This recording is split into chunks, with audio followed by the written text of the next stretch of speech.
Welcome to The Secret History Living in Your Aquarium. How is it going? Is everybody doing well? Cheers. Still no word yet from my sponsor that doesn't know they're my sponsor, but someday. So, today I want to talk about plants, aquascaping, hardscape, geology, volcanoes, the age of the earth, whatever it is you guys want to talk about. Troubleshooting. We can do whatever you guys want to do. We can follow the vibe of the day. But basically, I wanted to kind of cover any questions folks have, but also just get some inspiration and kind of check out some of the ways people have set up tanks. We can look at some of like the ADA 2020 top rated aquascapes for kind of seeing what the like the mainstream view is versus you guys can check out some of my tanks. I have pictures here handy on the laptop that we can also take a look at of about, I don't know, 5 or 6 years of aquascapes kind of documented that I've done.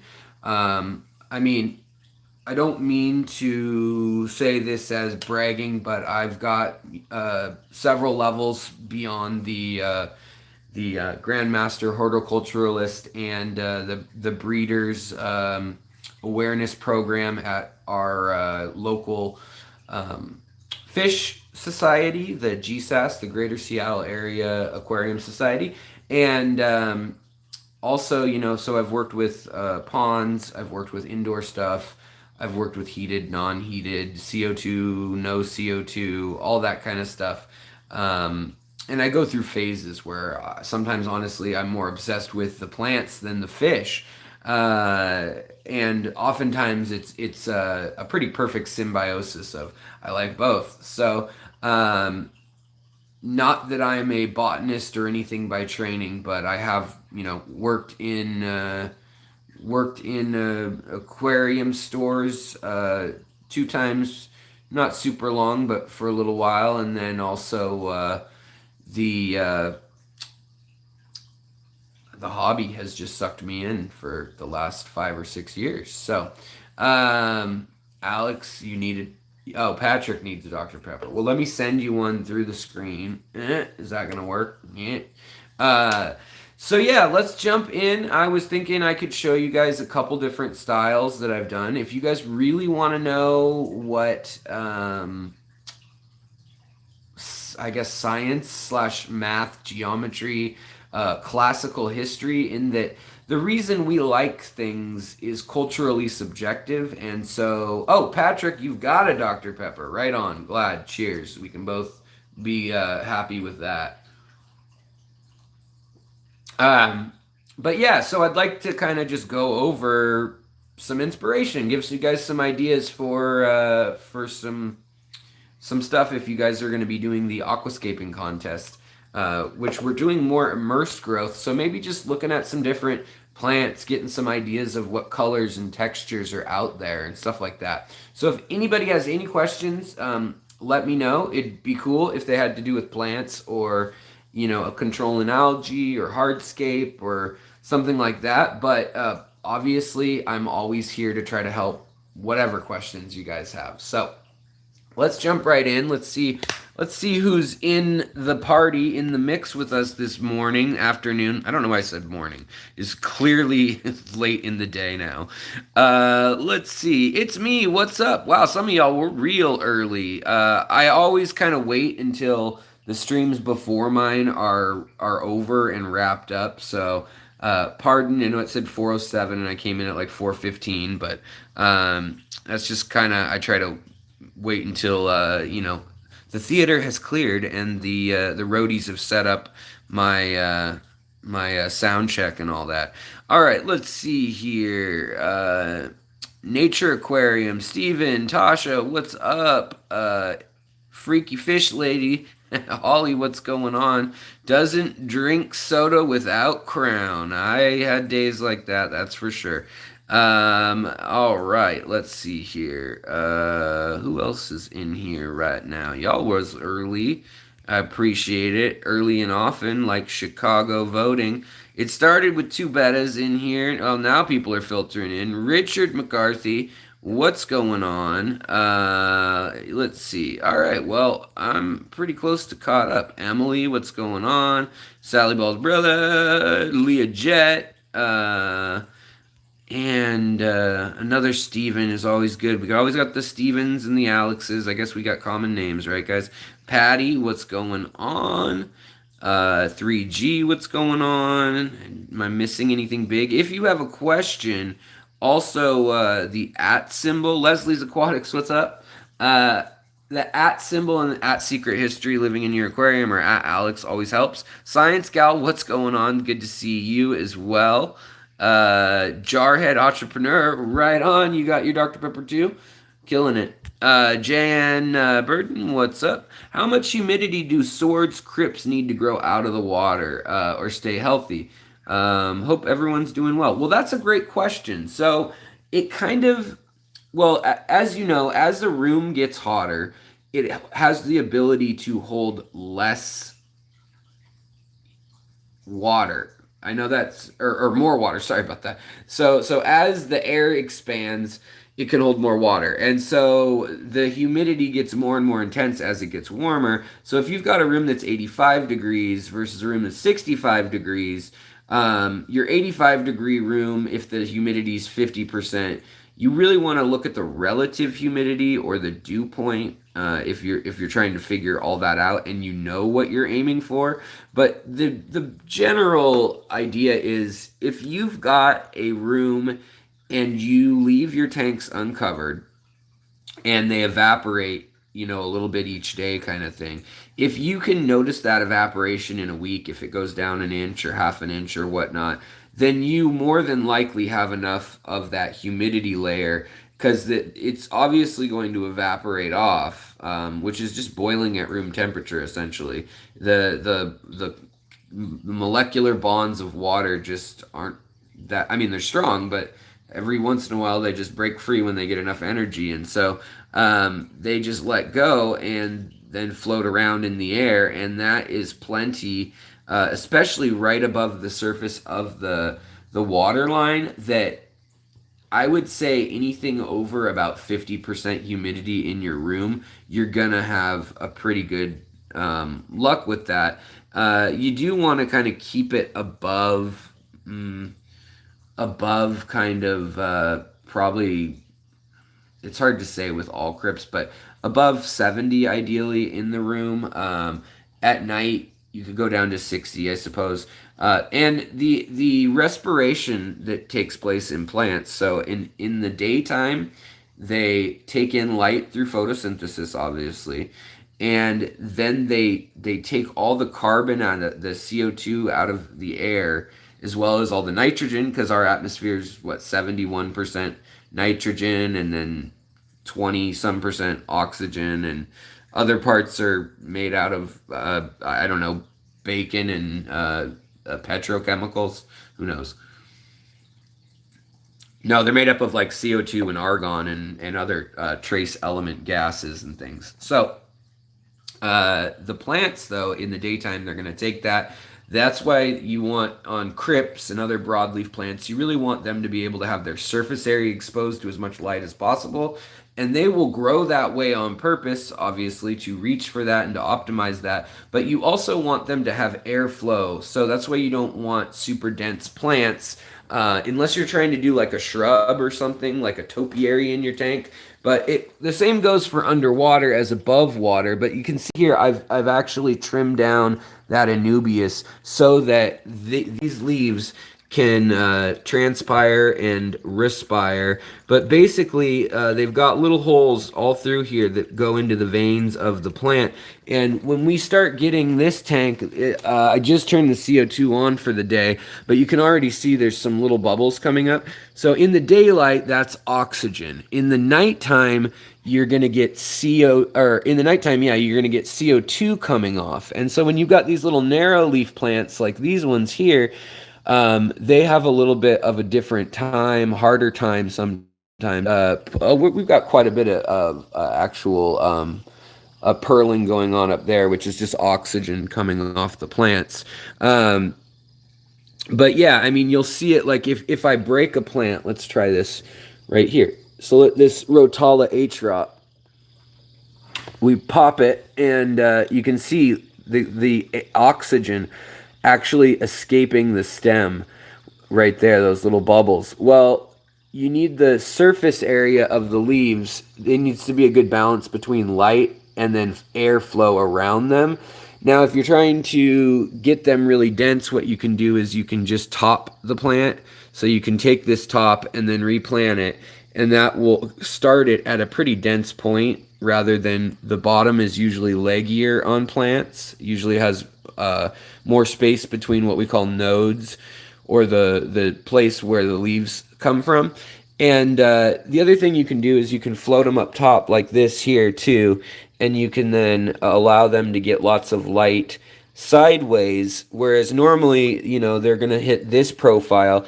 They don't get the right amount of light. They get all the transpiration that they need, and it allows them to grow at the max. But when you look at crypts and things and broadleaf plants, sometimes they start growing like this, and they're not going to get the maximum light energy, which is what allows them to take in those gases like CO2 in the day, and then turn that carbon from the CO2 into actual tissue, into the actual plant.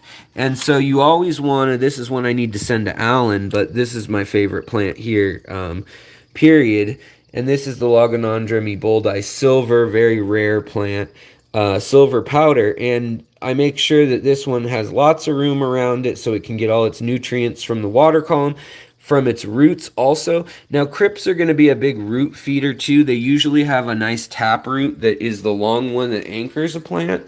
And then they also have feeder roots which come out from that tap root. And it's the little teeny roots that are worried about more nutrients, whereas the big root is more interested in the macronutrients, the carbon, and holding on to the soil and so forth. And that's true even with epiphytic plants. So you'll see sometimes, let's try to find a piece of something floating around. Oh, right here, right in the front. So here we've got a piece of Anubias, and you've got the main rhizome here. Well, it's got starch and sugars that it stores for the plant to grow. But the little guys coming off here, the ones that look flat and black, they're for holding on to surfaces. Just like this one is now completely snug on this big old rock back here. Well, these are trying to hold on to something. So once they find something to hold on to, they will. And these black ones that will hold on like little gecko feet, they've got this cool texture to them.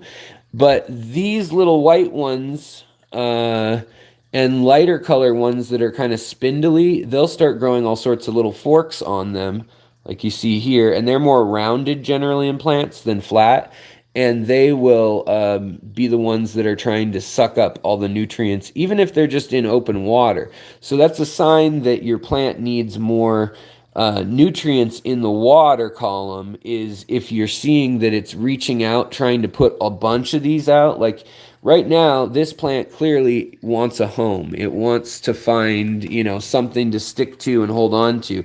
But it's not very concerned with feeding from the water column. It's getting its energy right now from the light and enough from the water column in the form of carbon and nitrogen probably. So it's just doing its own thing. Whereas you can also see plants when they want more of a spot to grow, you can get them to grow leggy, as it's called, and you can get them to reach for the light. So you can either get them to reach for the light by kind of tucking them out of the way, and then they'll make their way to the light, or you can grow them. I mean, this is the same plant right here. This is just hornwort, very, very common weed, pretty much, even considered invasive in some places. But look how leggy it is between nodes here, where it's just been floating or tucked into a corner. So if you want that look, you can always do that. And this is true with all stem plants. But then if you don't want that, if you really want to pack in the bristles and things, you can actually start getting some nice like red colors and things like that. It's a great spot for fish to spawn. Um, when you want to do this, you want to just blast it with light straight under the light, so it doesn't have to run up and reach, and then have plenty of nutrients so it can grow. So that'll help the speed of growth.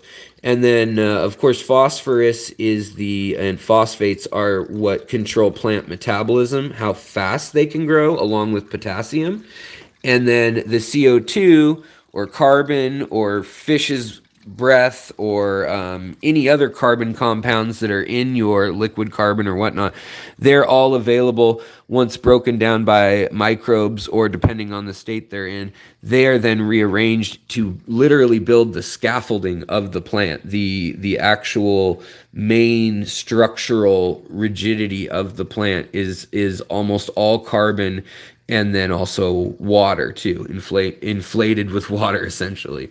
So the color, the other thing I wanted to mention is this tank has not been dosed with iron since I moved here. I think once I dosed it with iron, and then I decided, you know what, I'm going to starve it of iron. The reds and oranges and bronzes you're seeing in here, none of these are super red or anything like varieties. I don't have any red plants per se in here other than Ludwigia repens, which can just get red with high light. But this is from starving nitrogen. So keeping the nitrogen very, very low in a tank will also do a far better job than giving it iron. A lot of people think iron, iron, iron, because iron oxidizes red. Well, it's just not the case. It may be the case with a few plants like some of the crypts, some of the sword plants and things, but they're gonna want that from their roots more often than not, anyways. Though they have roots that are designed to deal with that. Now, as for carpeting plants, too, just a word on them if you're trying something like that in your aquascape.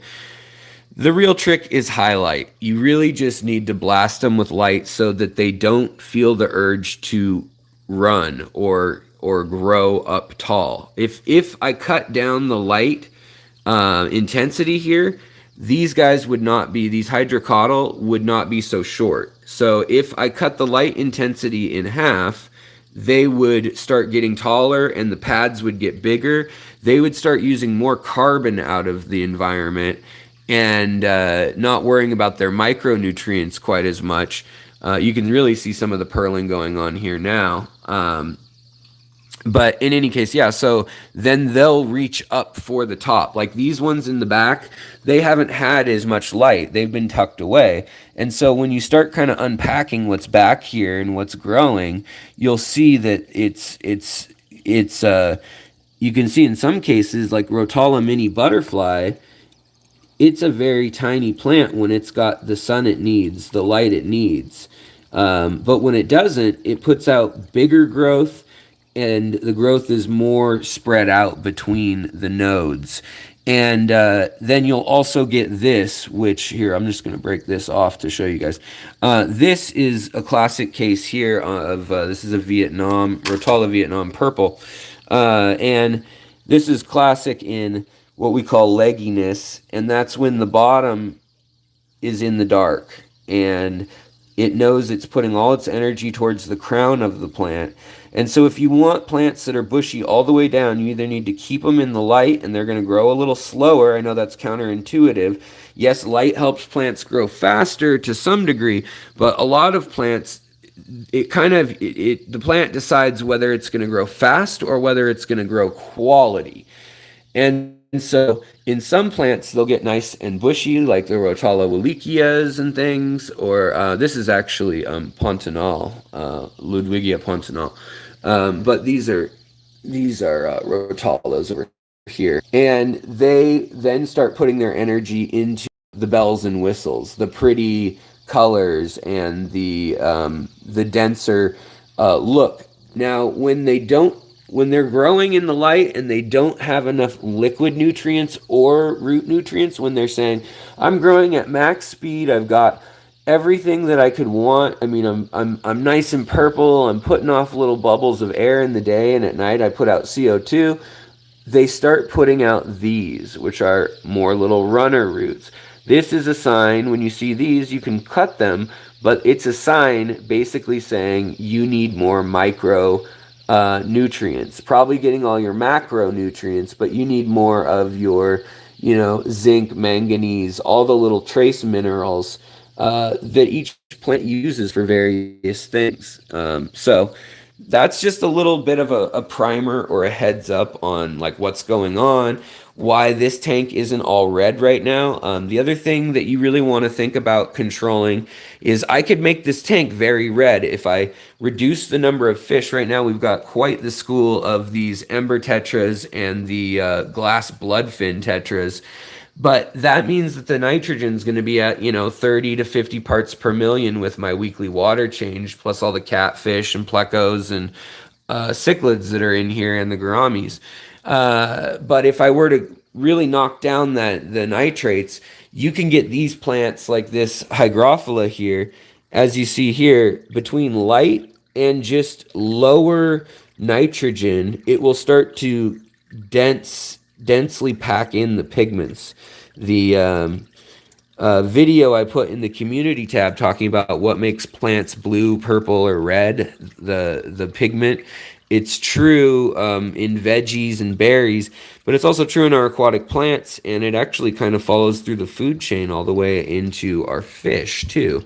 Now, there's other issues when you've got something up close to the top where you're about to get it to be immersed. This plant, this Anubias cophifolia is about to pop up through the submerged layer, and sometimes plants can take months even just trying to make it through that. So I recommend you drop the water a little bit, but kind of let them just hang out right at that level, because the difference between being underwater and even floating at the top like this, the UV light, the energy they get is so much stronger, because every 6 inches you go down in the water, UV light is cut in half as far as the energy for plants to use. And that adds up quickly. If you had, let's make up 100 imaginary units. So by here you got 50, by here you got 25, by here you've got what, 12.5, and then 7 or 6.5 or 6.25, so it loses energy quickly. So that's where, if you've got a deep tank, you can use the lower light plants, swords, crypts, those kind of things at the bottom. These other ones are all going to make a race for the top. So any sort of stem plants you have, like even bacopa and stuff, even if you've got all the right minerals and root tabs and all that kind of stuff, a lot of times they're going to get a little leggy, a little thin, because they're racing to the top. And the only way to really remedy that, see, like this one here is just like, I want light.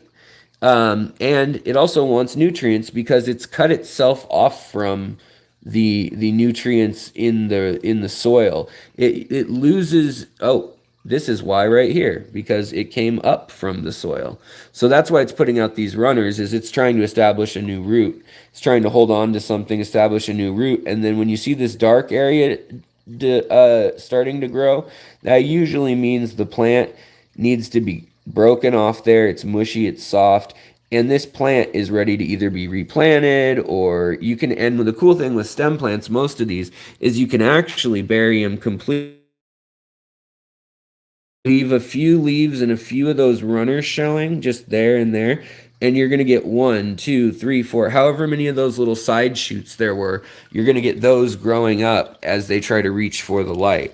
And also, like I was saying earlier, you can just let plants float also, but if you're letting them float like that, one, they can get algae, so watch your balance of things. You can watch videos on how to control algae. It's a whole other giant topic for another day. But I just want to say that you can float them and let them get some nice color and stuff. Like this Ludwigia piece here was just kind of leggy and not doing so great. Kind of had some holes in it from a lack of nutrients where it had been. These ones are leggy. So I'm just letting them float. But being close to the surface, they can take on all that nice peach and pink color that they can't get deeper down. I mean, you can see it right here in these plants. They've got some pink, some white, that kind of thing. But the ones that start reaching even that 6-inch difference in height, look at the color difference you start to see. This is Alternanthera renickii here, so this is going to have some crazy color no matter what. It's got those anthocyanins in it that cause it to be that beautiful fuchsia or purple color.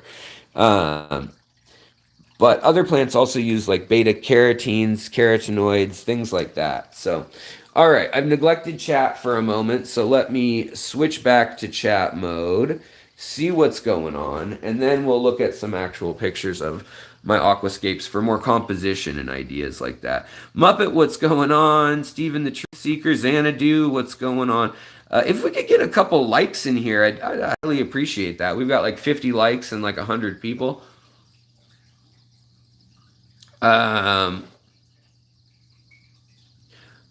Patrick, you liked the video from last night? Yeah, a few days ago I went to Aquarium Zen, which is a little aquarium shop in Seattle that I used to work at.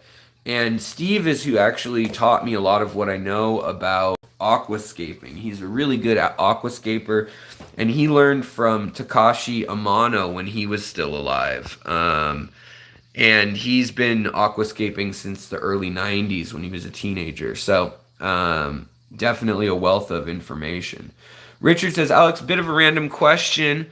Oxygen levels in a high flow, heavily planted tank, a surprise danger? Also adding some Bacter AE to such a tank. Same possible danger with oxygen? Let's see here. Plantish tanks. Oxygen levels in a highly low flow, heavily planted tank. So you're not going to get, without CO2, you're never going to like kill your fish with the CO2 that plants create. Now, if your water is really warm, like over 80 degrees, you can lose oxygen just because warm water holds less oxygen. Liquid water, that is. And so, I mean, an air stone or something like that can kind of help. But what I would worry about less than the fish needing oxygen and so forth, you can keep an eye out. If they're gasping for some reason, then you might know that that's the issue. You're going to get oxygen put off in the day by the plants. The CO2 comes off at night, and that's where some people run into problems if they're running CO2 gas and their gas turns off at 9 p.m. and the plants start kicking out CO2 at 8, before the lights are off totally.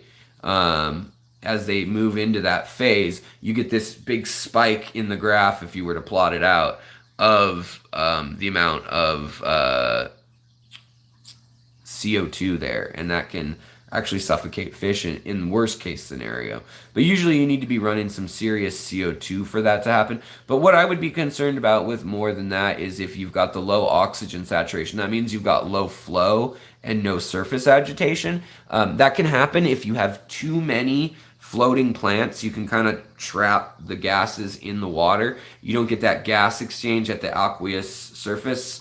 And that is what you really need, is breaking that surface tension is where we get air infused. An air stone, even though you see little bubbles underwater, does a pretty poor job. Something like 95% of those air, of the volume of that gas does not diffuse on its way, up in the water column.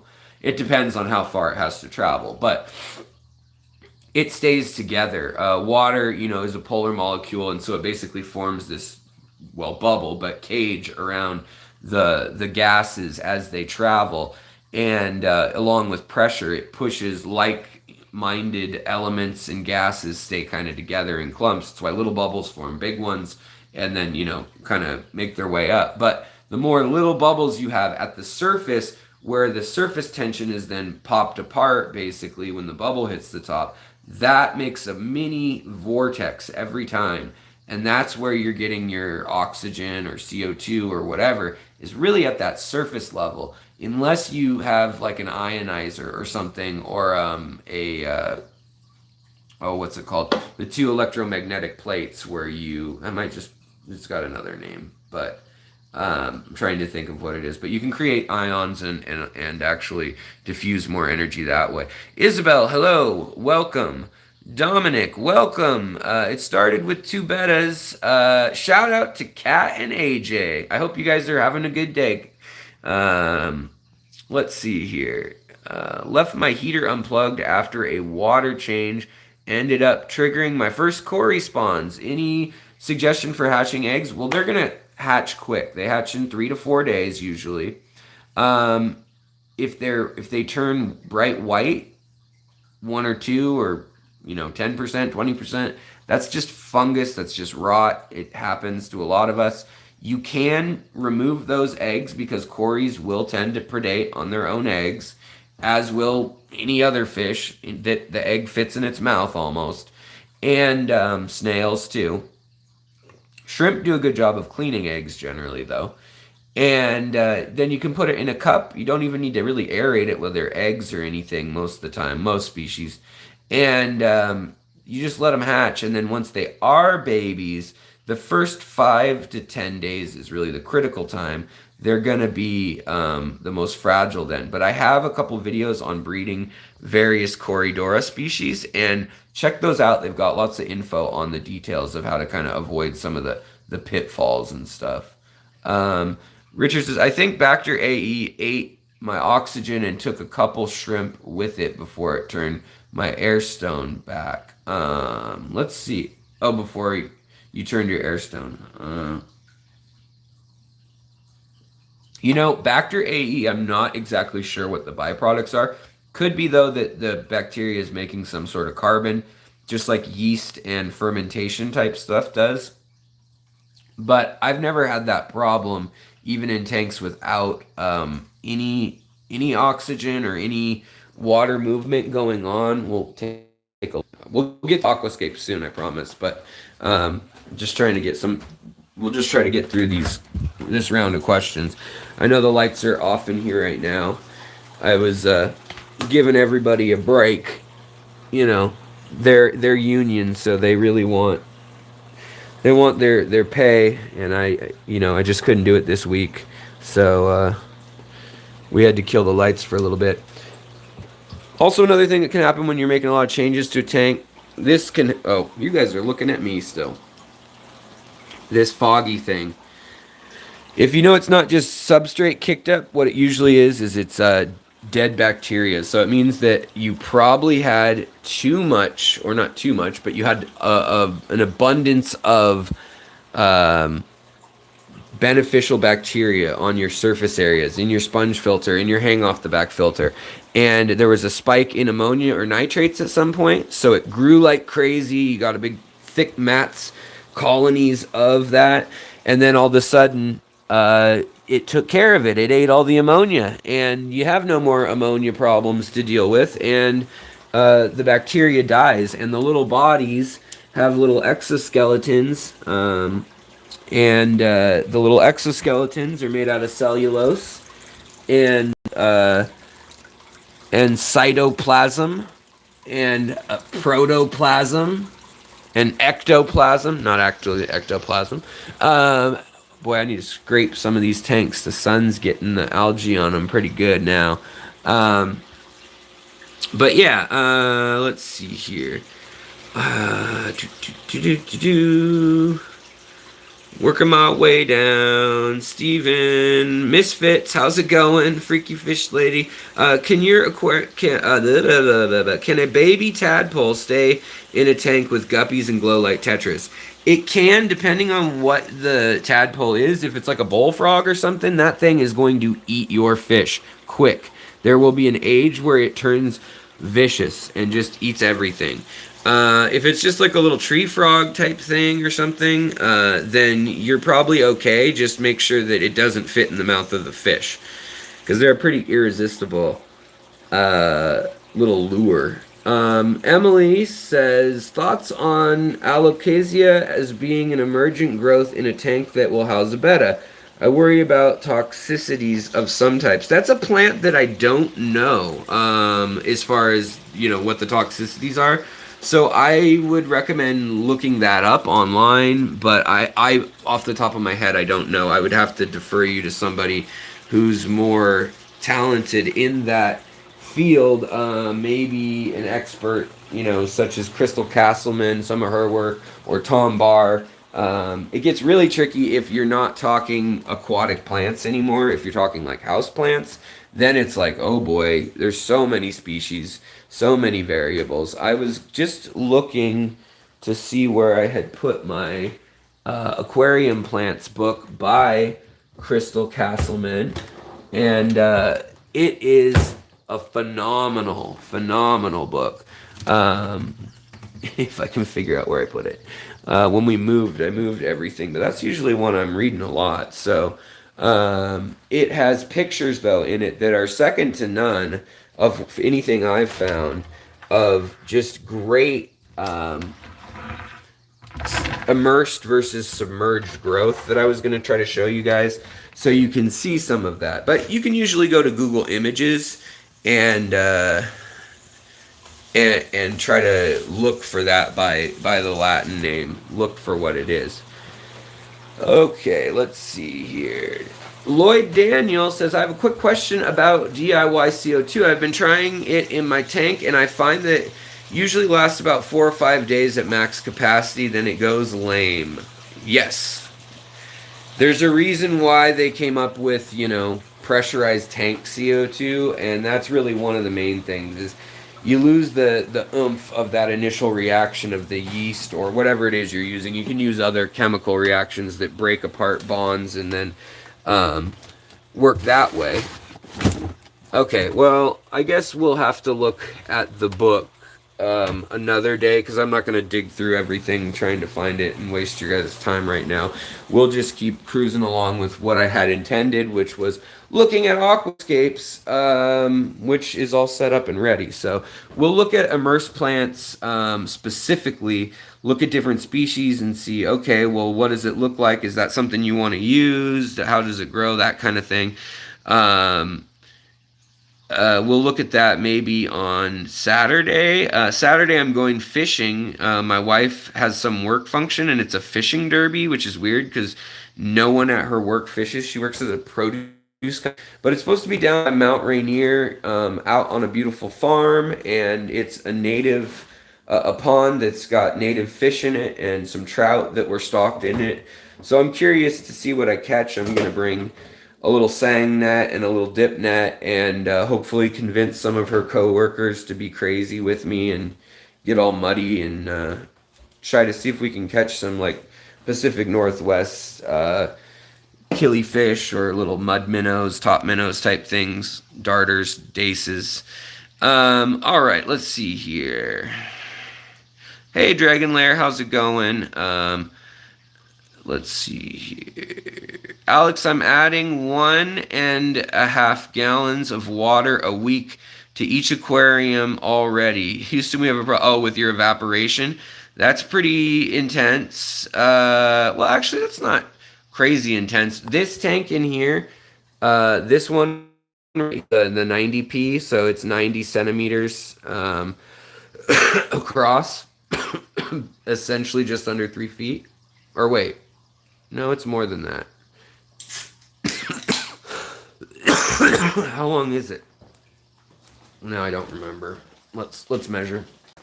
But I'm just trying to think for surface areas, because that's what matters is exposed. Okay, so it's exactly 3 feet. I thought this was a 90p, but maybe this was the UNS, or maybe 90 is measured. Whatever, I don't know. Okay. And then, so you've got the 3 feet by, I'm guessing it's like gonna be, yeah, okay, so it's about 18 inches, so like 1.5 feet, so 1.5 times 3, yeah, so we've got 5 or 6 square feet, and I lose probably, honestly, probably about a foot.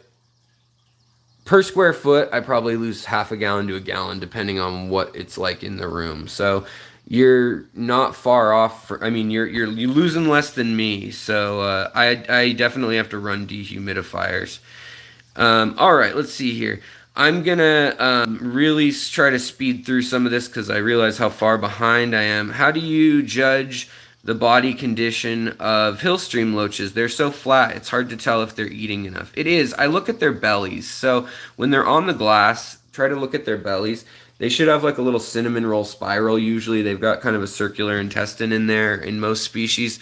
Others don't have that, but they've got like a track that runs down one side, and if you can see a dark line anywhere in there, that means that it's full of food, and so they're processing something. But it's a little hard to know. If they get really bad off, this is true with most fish. If they're not getting enough food, you'll notice on either side of their spinal column, essentially in their lower back area, right before their caudal fin, they'll start getting sunken in, and that's their kidneys actually starting to fail. And it happens to cats and dogs, and if you could see it in humans, you'd see it, but there's a rib cage in the way. But yeah, so yeah, in any case, let's see here. Natural aquariums, what are your thoughts on moving stem plants and leaving the roots versus pulling everything up and disturbing the soil? I do not pull everything up unless I'm ready to totally replant the area. They don't like that. I cut them. I'd rather cut them right at the ground with no leaves showing than rip them out if I can help it. In fact, I will often leave the root system in and just plant new plants around things, because when you pull up the root of one thing, especially if you've got jungle tanks like I do or nature tanks, you're going to just get caught up in all of the tangle. And a lot of times those root systems have taken months or even years to form. And a lot of times they have bacteria, they have fungi, and they have, all sorts of little relationships that help them fix sugars and starches and carbohydrates and stuff like that. Yeah. Electrolysis. Thank you for the person who answered that question. I am so far behind. Okay. Would it be better to put a little bubble bar closer to the surface then to prevent them from clumping into big bubbles? Yes, that's a pretty good way to do it, Bateson, for sure. Other people, if they don't like the sound of all that, really what you want is the bubbles to come up as small as possible, as many as possible, and then pop with as much force as possible. But I've seen a lot of people, you can take... like Lucas Bretz always does this too. You can see on his tanks a soda straw, a lid that has a hole for a soda straw. Put that on your air line and redirect the bubbles if you want to trap the air for a sec so they come up in a bigger bubble to be quiet. So if you need to reduce that a little bit, there's not really a great reason to want to reduce oxygenation in your tank, honestly, because also it helps break up surface proteins and things like that. Fishbox says, Alex, can you recommend some low, small growing plants, no CO2 for a shallow scape? I found some like Cryptparva, but I'd like more common. Thanks, Emma. Yeah, so Emma, I like Glossostigma a lot. Glosso does not need CO2. It does get leggier without CO2. It was in this tank, if you look anytime before about 3 weeks ago, this Glosso didn't have CO2, and you'll see the difference. I mean, it doesn't make a nice carpet that's that short without the CO2 and the high light, but as long as you've got medium to high light, you can get other plants to carpet. And so I think Stargrass is one that you only need medium to low light to carpet. That's an easy one. So Stargrass, you can also use mosses and kind of cheat at it. Hairgrass is another good one. Val, if you've got a taller tank, that's a great one. Valsinaria. And then if you're really liking the short ones, there's always Monte Carlo. Monte Carlo's good. It's a runner. And then there's, hydrocotyls, so all the pennyworts. This is, in fact, a type of hydrocotyl, but I think I've got some examples. Yeah, there's some smaller ones here. And then there's, this is another one back here. That's Tripartita.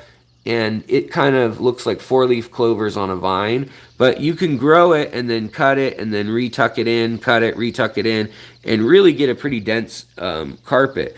The key with all of that is to really have good light right above it so that it's not reaching up, so that it's like, oh good, I got my light. It's more so the nutrients. By the way, these are those Aquatic Arts anise Stiphodons, and they are so pretty. Look at the male back there. He's all colored up. He's eating the biofilm, chewing away on it, but the turquoise head and the little blue eyes and bright yellow dots on him, they're really cool. They're really a fun fish. I'd never seen them in captivity. I've only seen like pictures of expeditions of them. So I was just blown away when Aquatic Arts had them.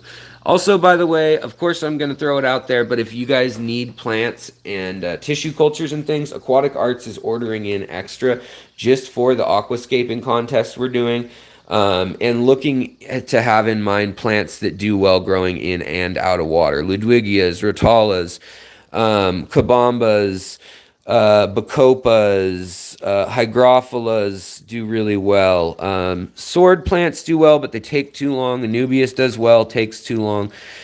So they're not the best choices for a 2-month grow out time that will start on the 15th of June, kind of. We'll have basically 60 more days to grow with. But yeah, I mean, the other thing is you can also have some plants that are immersed that will, you just drop the water level and these leaves are going to end up sticking out.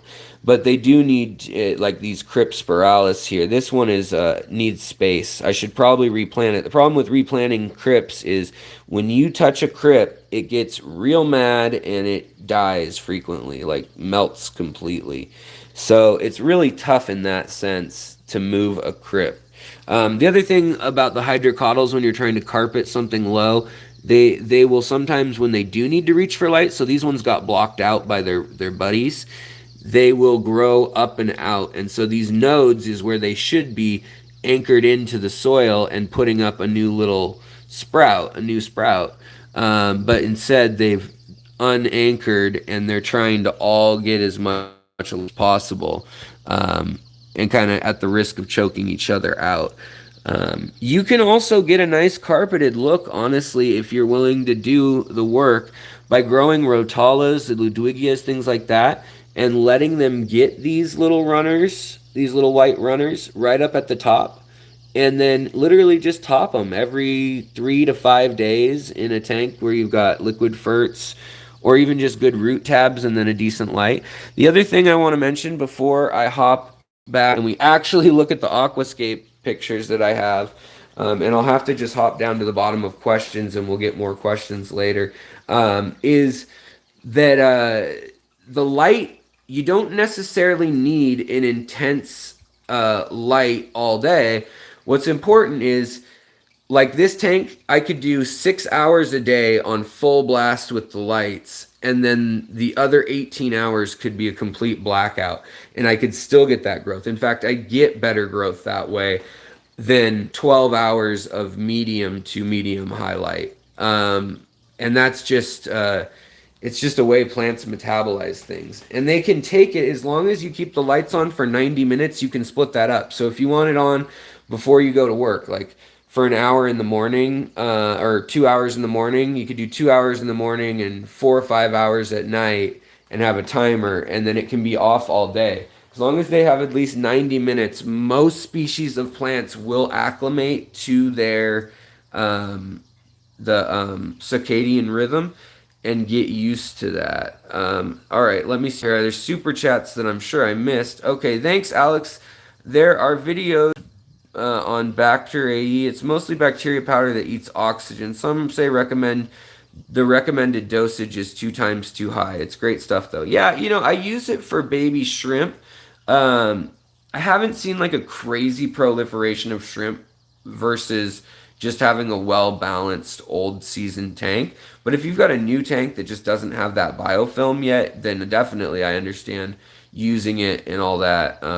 It's great stuff that way. All right, so I gotta skip things, and I wish I could say hi to everyone in here today, but we got lots of folks in here. You know, Donnie, Ozone, lots of stuff going on. There's a few questions I might pick out on the way down the race to the bottom. I just had a quick question. So my display tank, a dwarf neon tetra, had long stringy poop and died. I have a mono shrimp, rainbow shark, and coolie loach.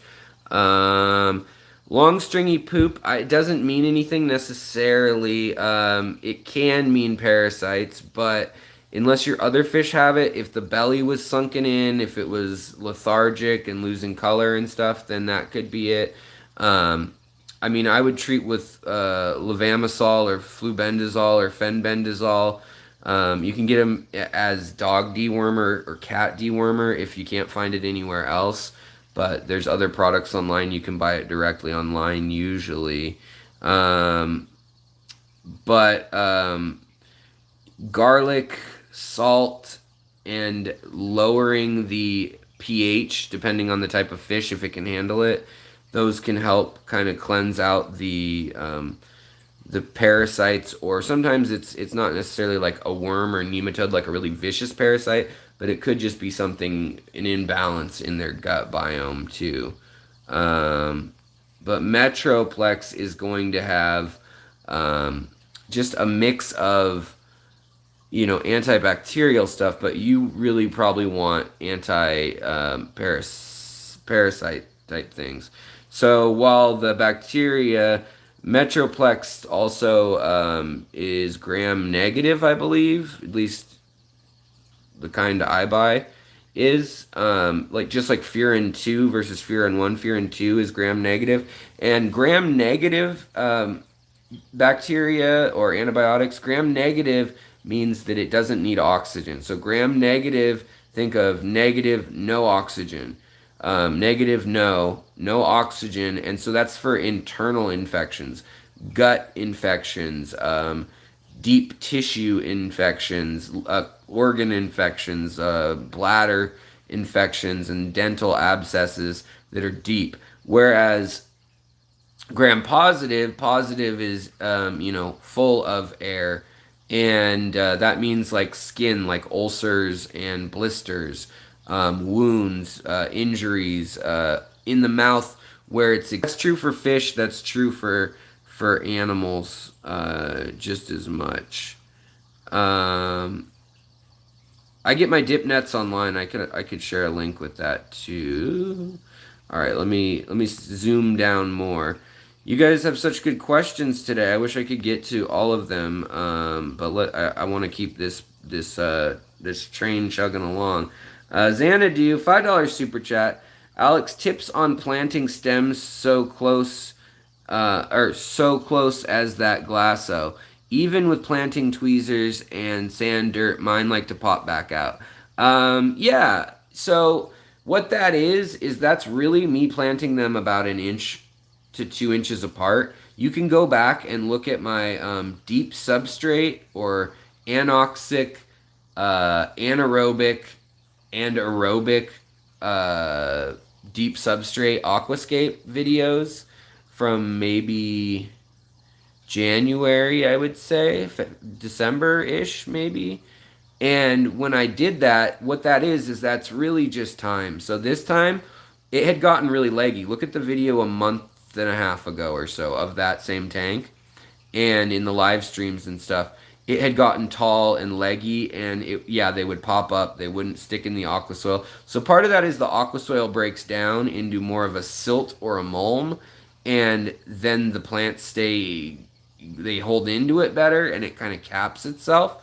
But it's really what it is. It's the CO2 and the higher light allowing it to make its own runners, because planting it like that is extremely tedious, and dare I say, near impossible to actually put plants in that close like that. So really what it is it's a matter of getting the plants to grow on their own like that naturally.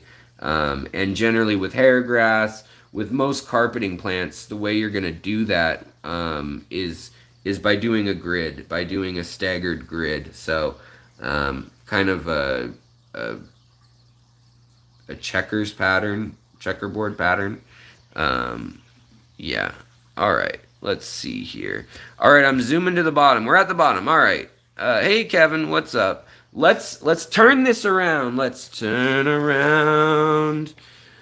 Oh, don't start that song again, you stupid jerk. Turn around. All right. So I made a lot of mistakes. I mean, aquascapes in my life. And I know we should have probably just done this, like where I hook up StreamYard and all that. I like to be able to point, and I like to be able to cruise through and take a look at what we're looking at. And actually, I'm going to, sorry, close your eyes if you get dizzy. We're going to turn this around so I can actually not have to zoom in so much. I'm turning the gimbal and the tripod deal around. Also, I want to get better software. Did I do anything by doing that, Alex, you silly goose? Yes. Okay.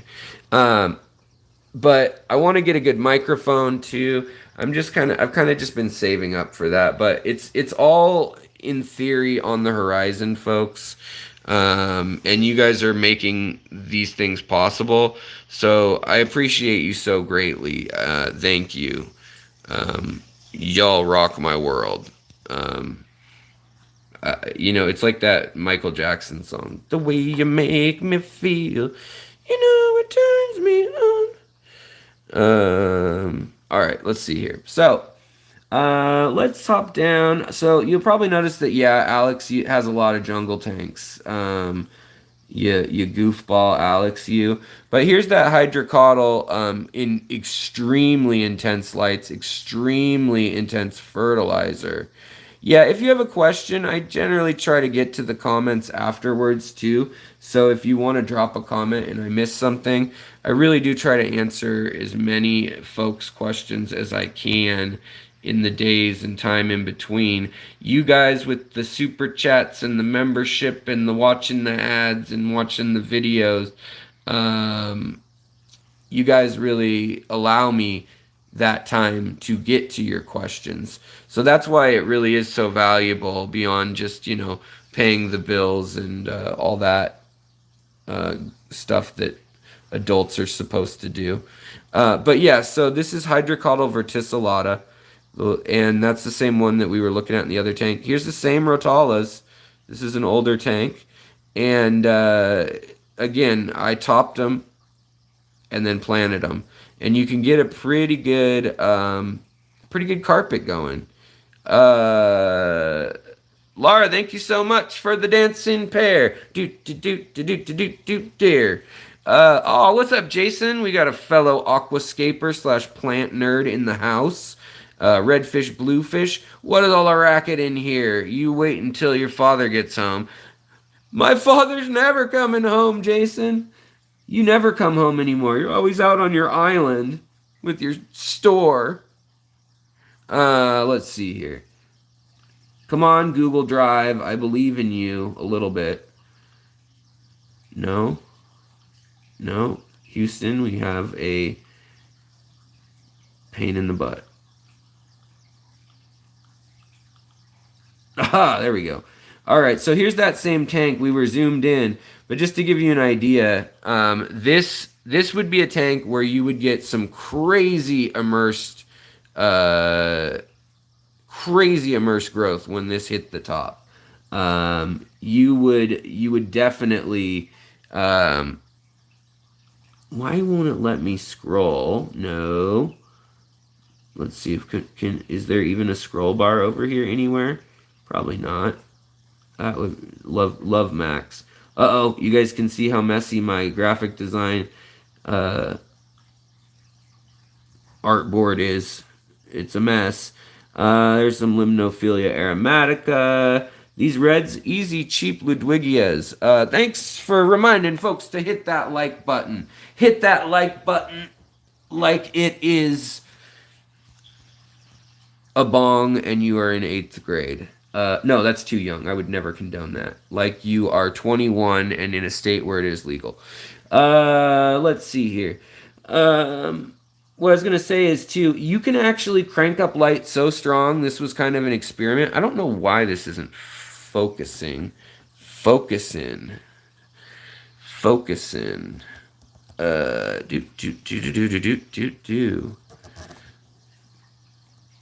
Better.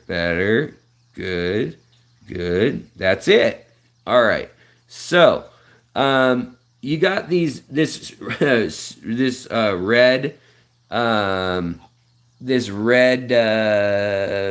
tiger lotus. I blasted this baby with so much light that it didn't reach for anything. It had the nutrients for the color and everything, the low nitrates. Like I was saying, the trick here, low nitrates, not putting iron in or anything like that. Chubs.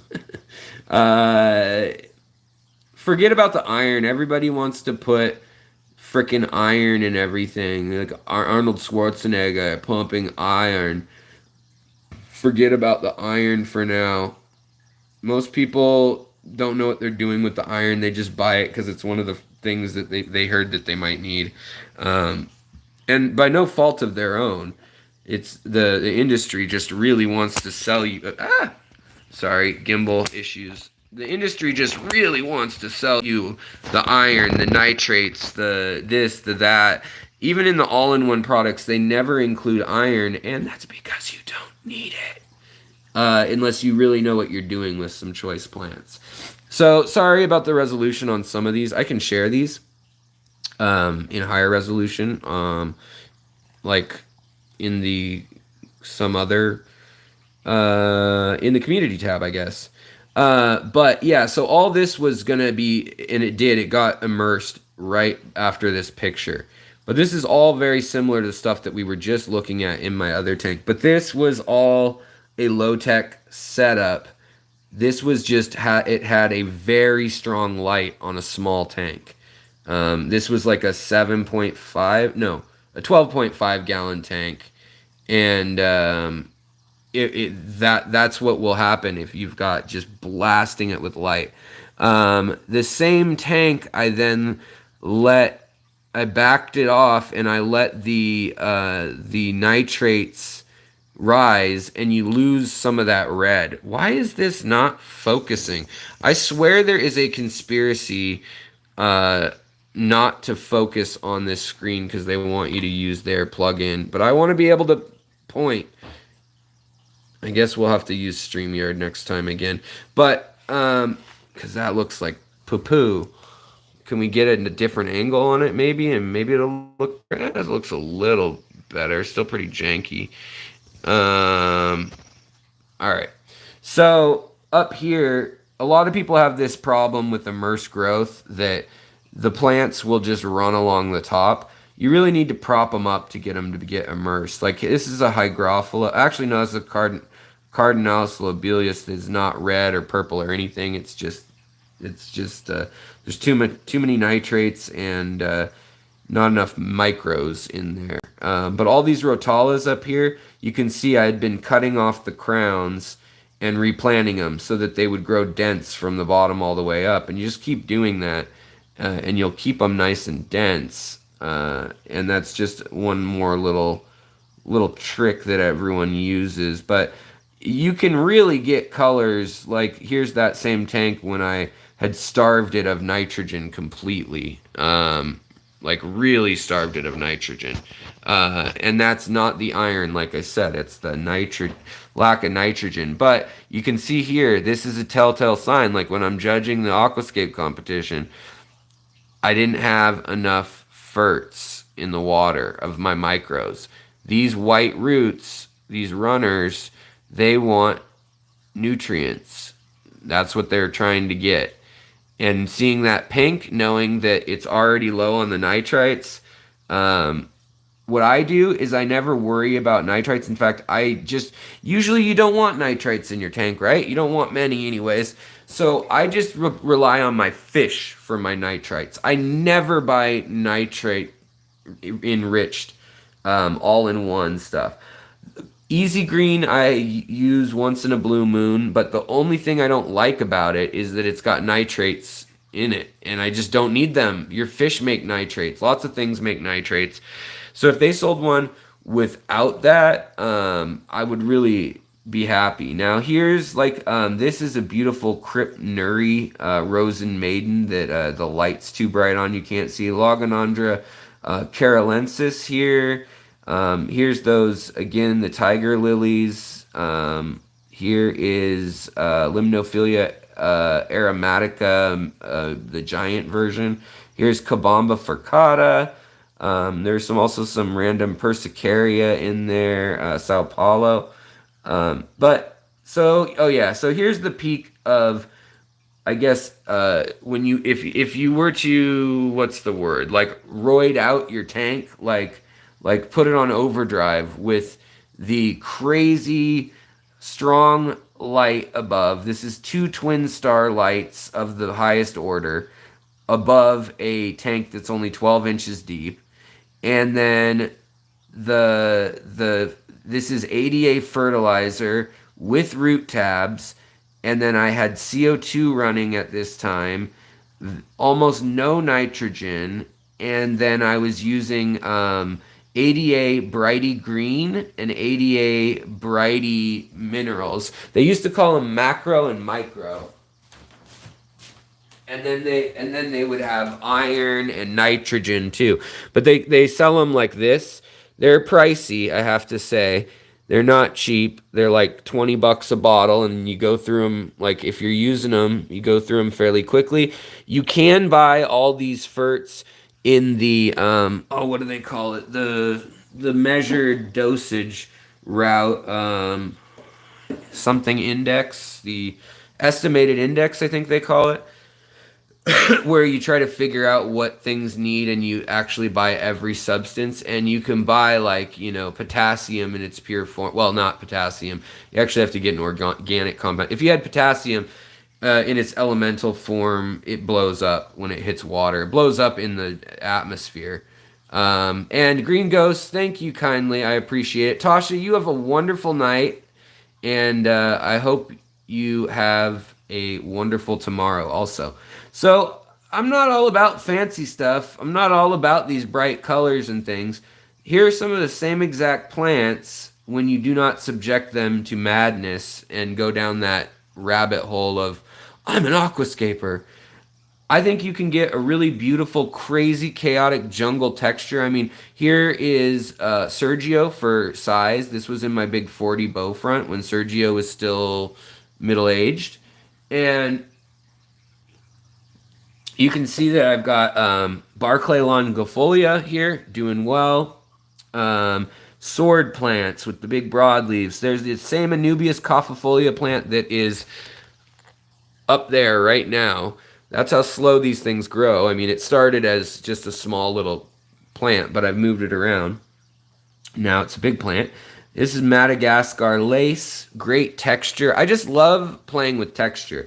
And I like building big rock walls up one side, because then the immersed growth can happen right, near the top, starting from a high point if you've got an epiphytic plant.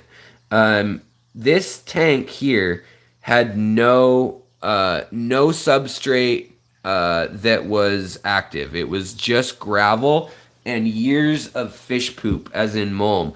Now, when the plants are this deep in a 2.5 foot deep tank, like this one is, the Alternanthera renickii here, AR, it's not so much red as it is bronze.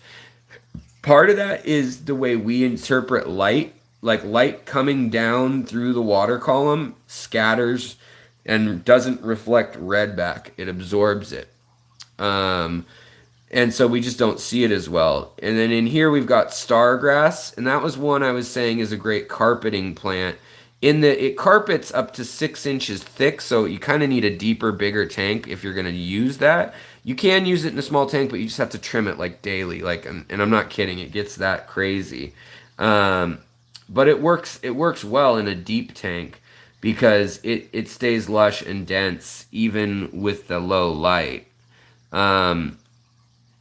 Just as another view of also the lilies and things, if you want to grow immersed, you can really get some cool colors when you get them all the nutrients that they need. This is just a Nymphea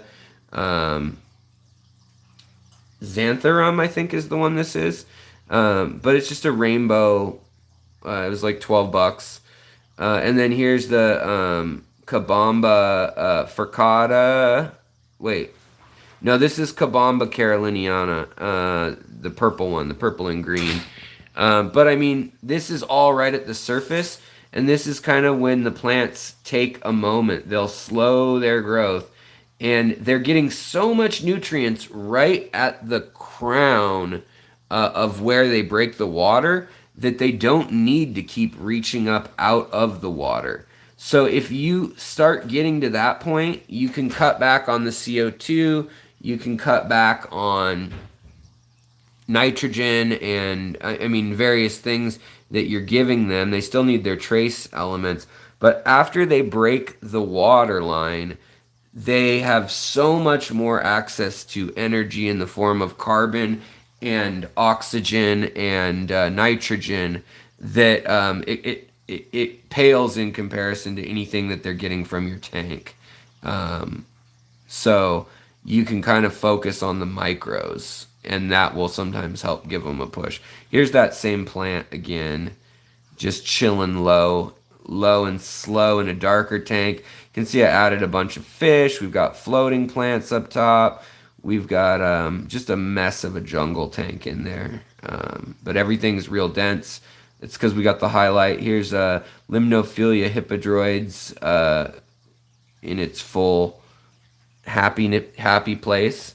And then, it helps, just a side note, whether you have a mono shrimp or neocaridina or malawa or whatever, they're nice cleaners. They're pretty, but they just do a nice job of that. So again, another low-tech, slow-tech tank. These are big, as Barclay longifolia bulb plants. They keep their own energy in their bulb for the most part. And then they will send out runners, but and they will take up gladly any root tabs and things you put in there in the substrate for them, but you can put them in gravel and whatnot.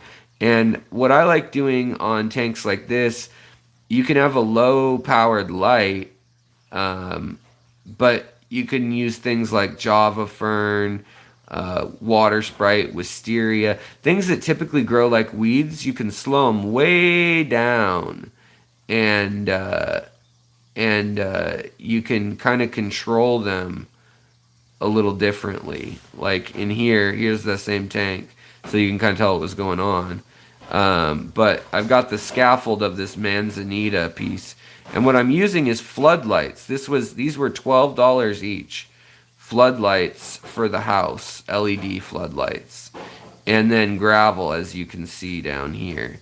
So I mean, really, this is a very low tech, low expense tank. There's a Nubius boost, Java fern, and then bulb plants, and then even like the guppy grass, with the light being so subdued, that guppy grass that had been down here, it got real leggy and kind of started to look like bamboo. Let's see here. What did Jason say? 99% of aquatic plants have one goal in mind: breach the surface, access maximum light, CO2, then flower, go to seed, and reproduce. That's exactly right, Jason.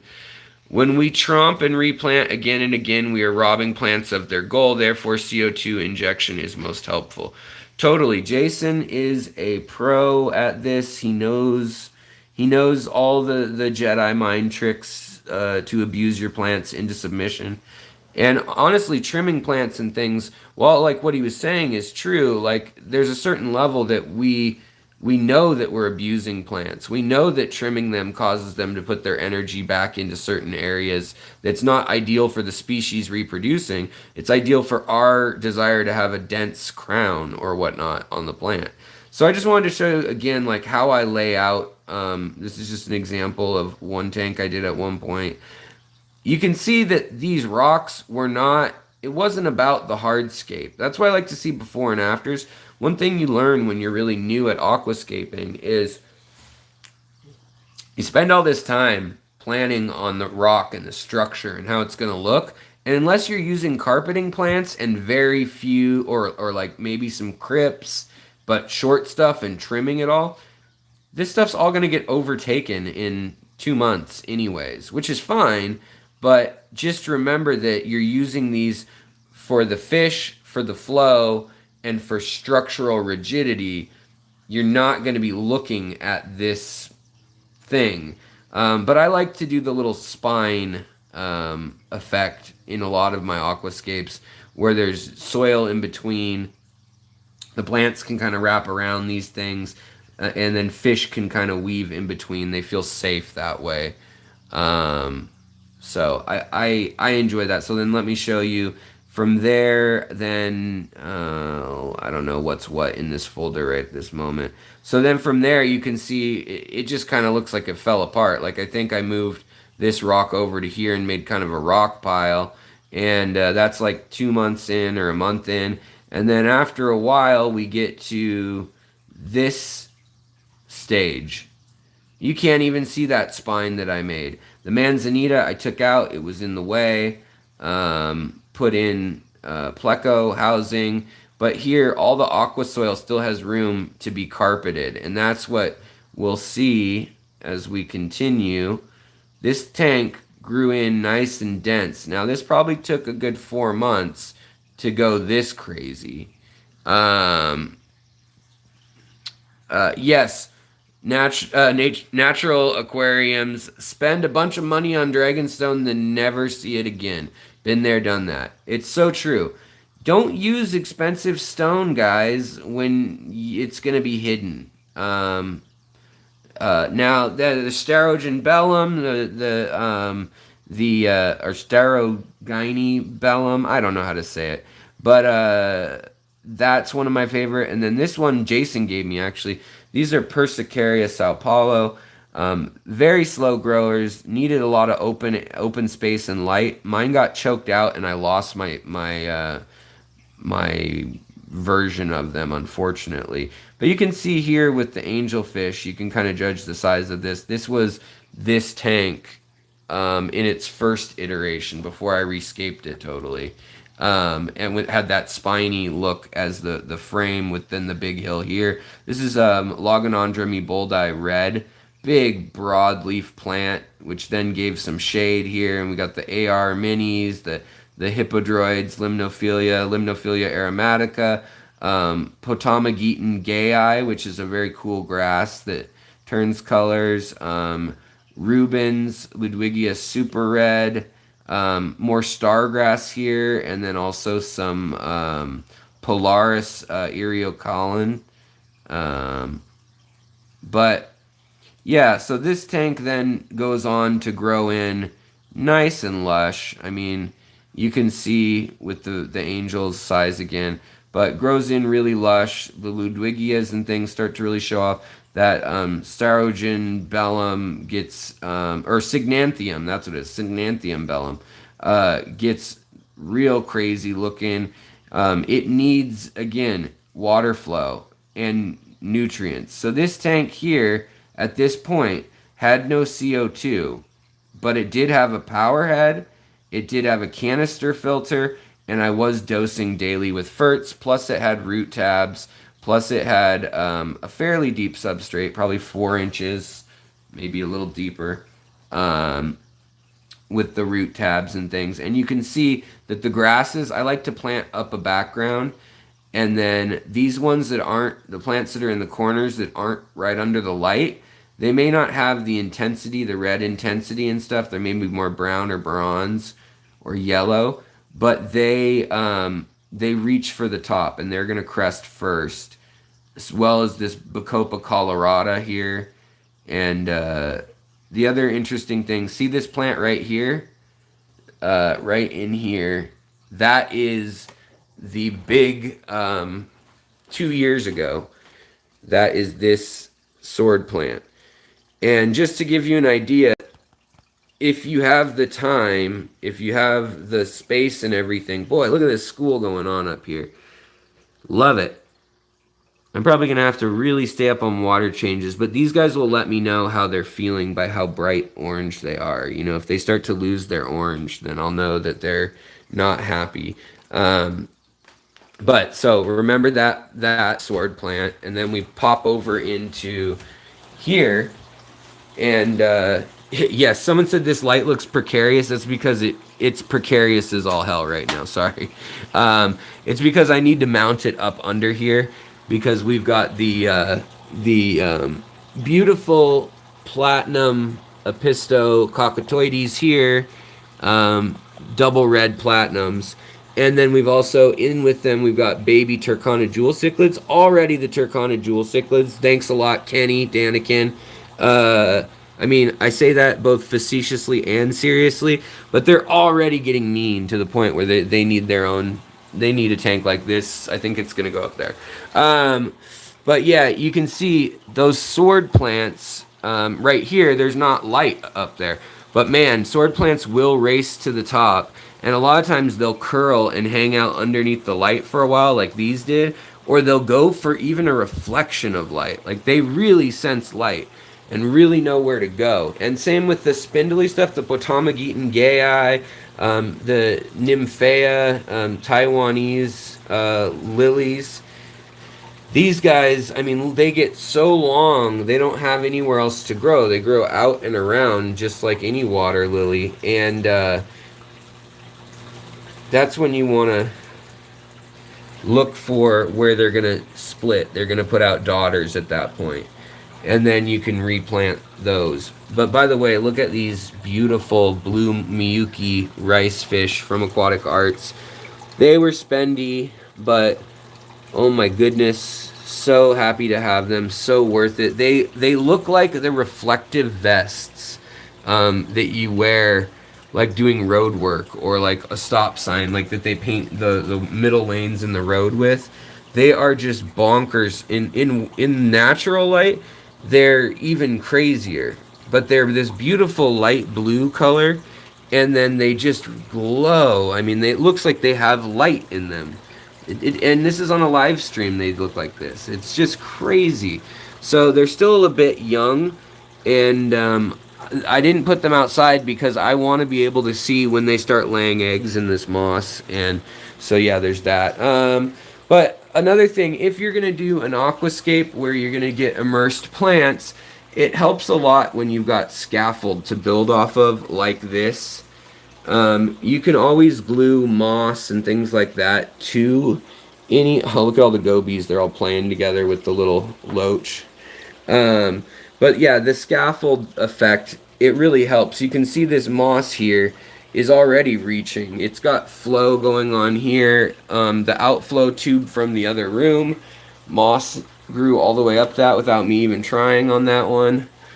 And then over here again, this I moved from another tank because it was so shoddy. This little dwarf lily, but it's gonna make a run. It's gonna bolt for the sunshine out the window, and it'll start growing long, leafy. Should get up there.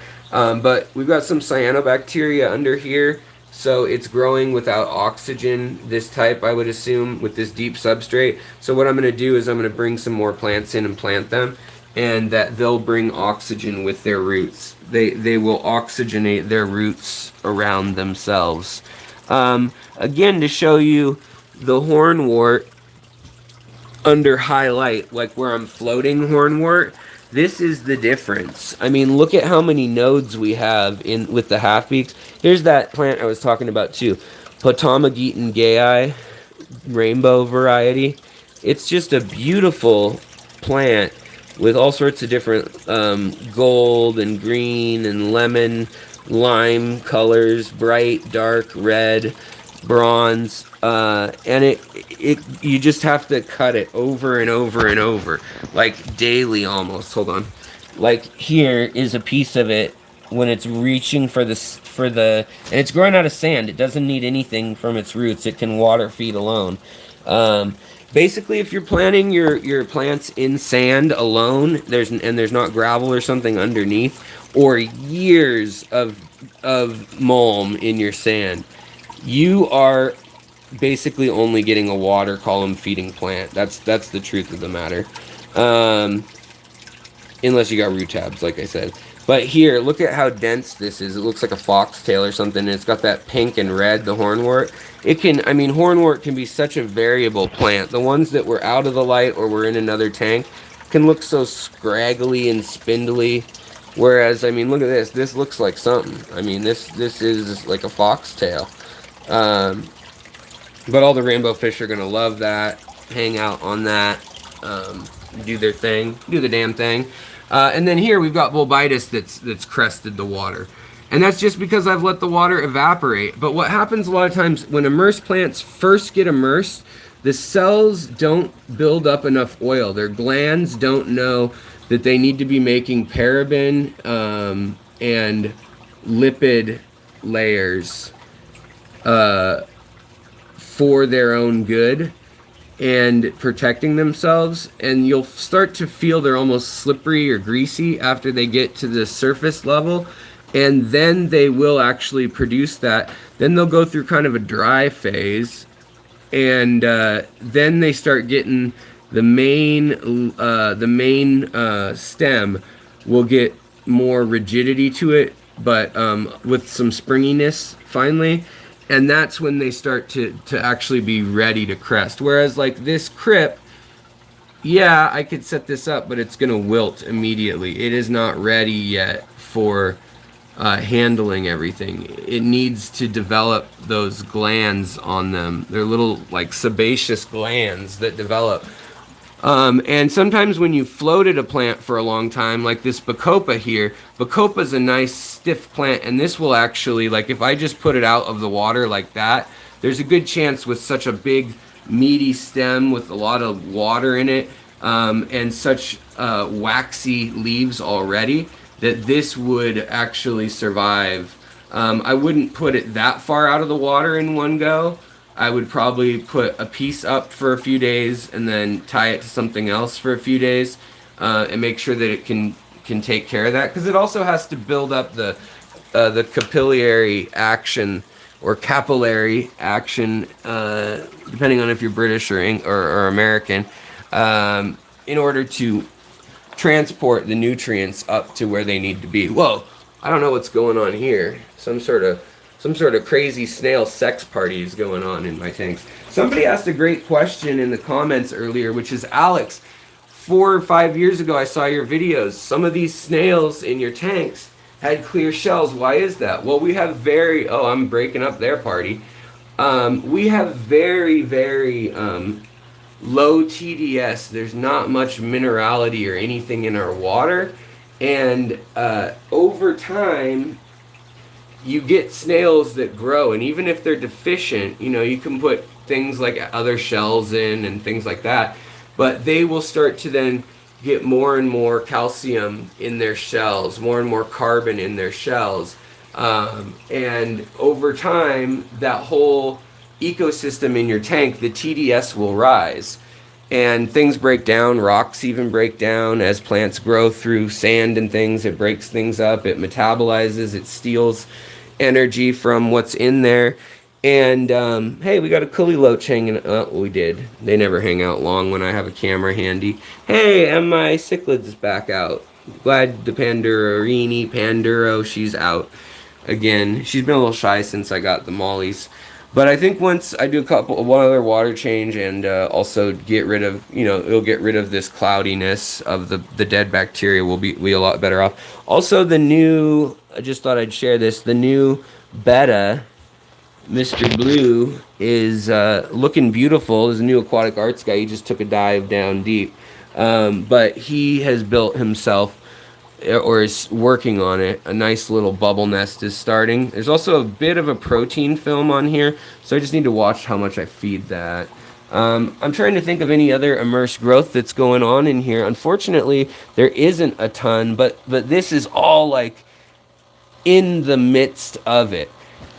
These plants are just sucking up nitrates. This is an indicator when you get something this extensive underneath your water lilies or anything really, any aquatic plants, your red root floaters or your salvinia, anything.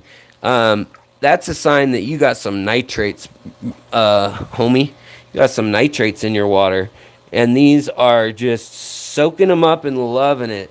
They're not necessarily those roots that, like I was talking about, that just need your micros.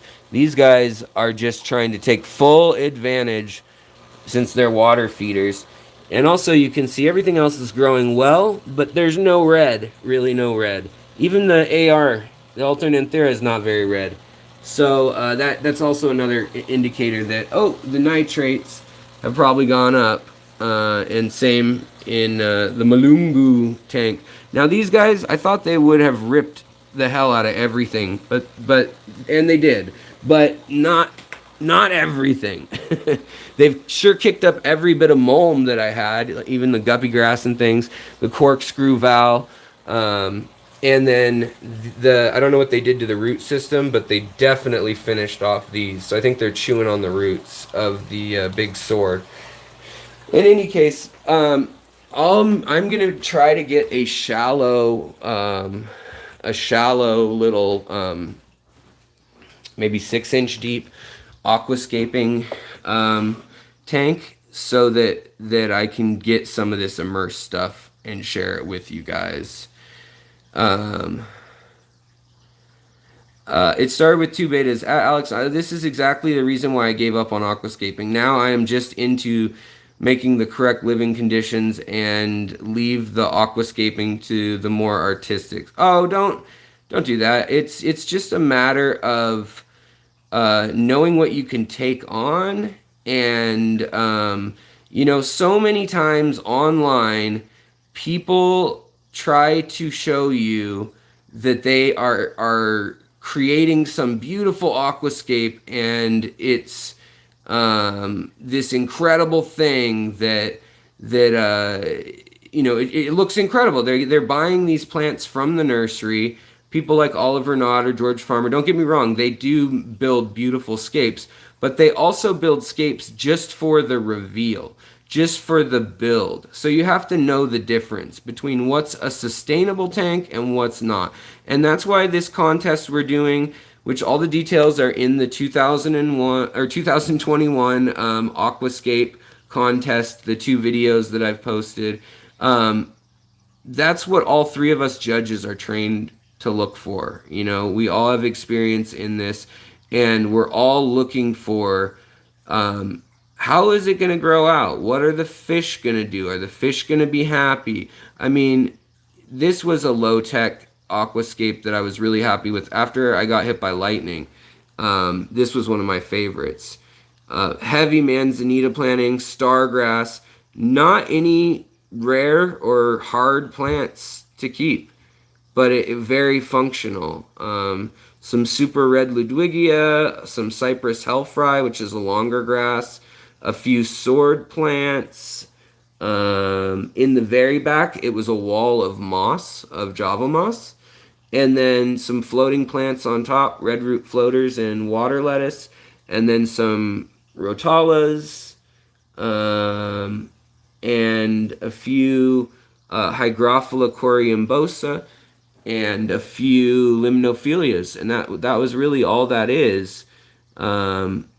You can really get a lot of different varied textures, like here again, just showing the Rotala mini butterfly. You can get a lot of different colors and textures: yellow, pink, orange, green, light green, dark green. You can get all those from the same plant just on where you place them. On if you add a broadleaf plant to shade them. Over here, Logonandrum eboldi, red German, and then that same sword plant, they shade it out, and so the green on these plants is it's much more green rather than the red from the higher lights, because plants use chlorophyll to